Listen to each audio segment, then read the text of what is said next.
This is the first paper of my PhD research looking at motherhood and medicine, and essentially looking at the two roles and how one interplays on the other. To start with, I just wanted to tell you a little bit about what medicine was like in Australia. So most medical schools are postgraduate. We have a few undergraduates still. So most doctors are graduating medicine in their mid-20s. The training time following that is then your junior doctor years, and then what's called your unaccredited years. So they're the time between when you finish your junior doctor hospital years and the time when you're starting your specialty training specific years. And I think this is quite different to some other countries around the world, in that this in-between training time can be out to 10 years, which means you're essentially in the hospital system on short-term annual contracts. So every year you're applying for a new job in the hospital, not working towards a particularly specialty of your choice, but instead applying for your new job every 12 months across a range of specialties. After you've been accepted onto your fellowship training pathway for the specialty of your choice, it's then another 4 to 8 years of fellowship training until you're a specialist in the field of which you've chosen to fellow in.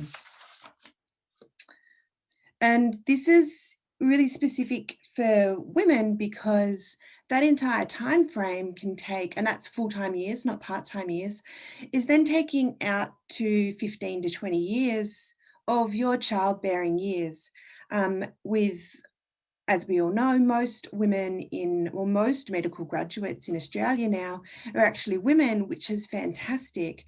But then having this cross correlation between the child-rearing years being the same as your training years actually means that you'd hope we'd have really great policies and procedures for pregnancy and for child-rearing. And the fact is that we actually don't.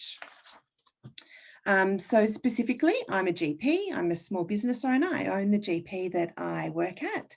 And most people think that general practice or family medicine is a really family-friendly specialty.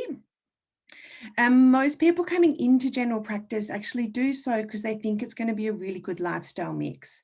And the recent evidence actually shows that it's not as flexible as people would think that it would be.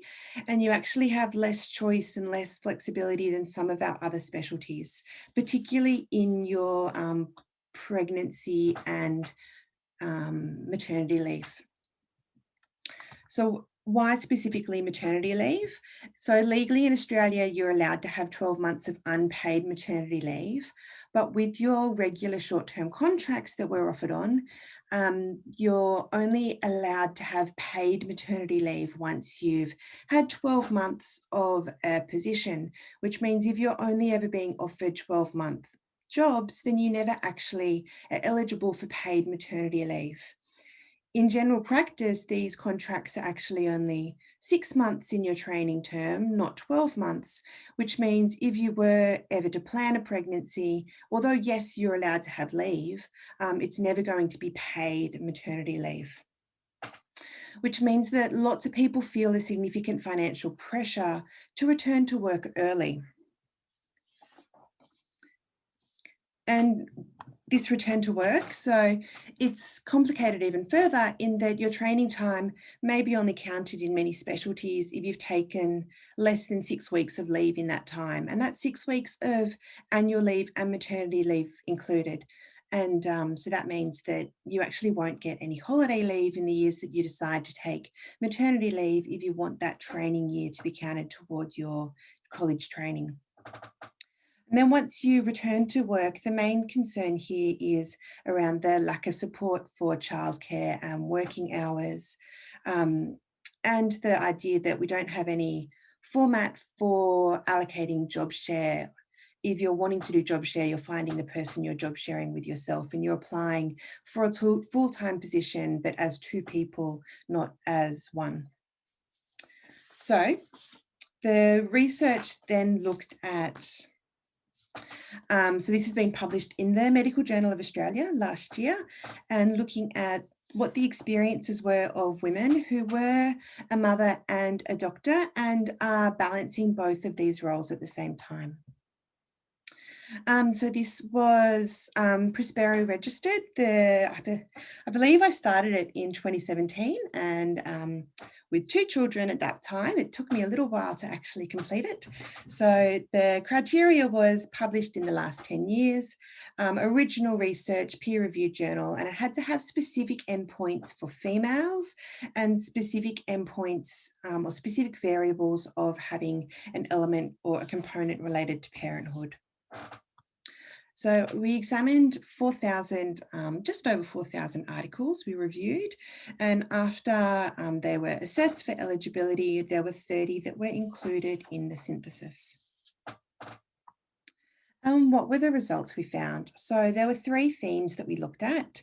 The first one being motherhood, or specifically what the impact of a medical career was on being a mum.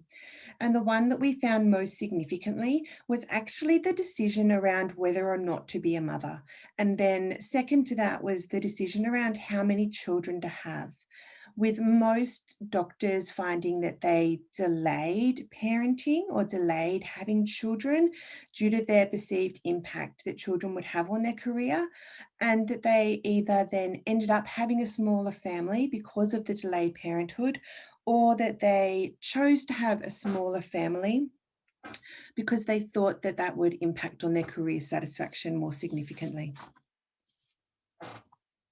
The second theme was medicine, and that was the impact that being a mum had on their medical career.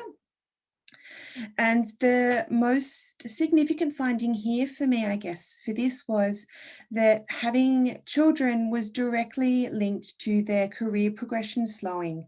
So that's to both their career in getting onto a training program, progressing through the training program, and then moving through after they've finished through the specialty ranks. It identified that pregnant doctors faced workplace discrimination at quite significant levels. So more than 50% of women who were pregnant had identified that they'd been discriminated against. And that for maternity leave, almost 25% of doctors took less than 1 month of maternity leave. The third theme was integrating these 2 together, and so how we balance between these 2 very demanding roles, and particularly looking at any policies or strategies that had been successful in helping people to balance these 2 roles. So what we actually found was that any strategy was successful, that trying to do something was more successful than than not doing anything at all. And so any strategies that supported women to or aimed to have a greater retainment of women in the workforce improved their work-life balance and their ability to balance the 2 roles.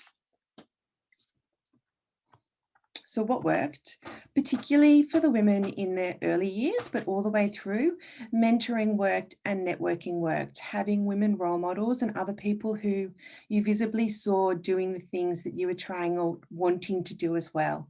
Having some family or flexible care arrangements. So that includes particularly childcare, but also for the long hours and the 24 and the on-call childcare that we just don't have access to even in the capital cities. Having paternity leave arrangements, which also, although it sounds like it should be a no-brainer, is actually really uncommon. The part-time and job share is also really uncommon even in the capital cities here. Breastfeeding support is also almost unheard of, but really importantly, having policies and procedures for all of the above so that women actually have the support to be able to speak up as well. And what doesn't work? What doesn't work is doing nothing. So having no policies, no procedures, no discussion, no childcare arrangements, but really importantly, having no one to sit down and actually evaluate the current policies and procedures that are in there, or the lack of the current policies and procedures, not just ticking a box that the procedure's there and no one actually ever having a look at it to see whether it's successful or not. And that's actually me done.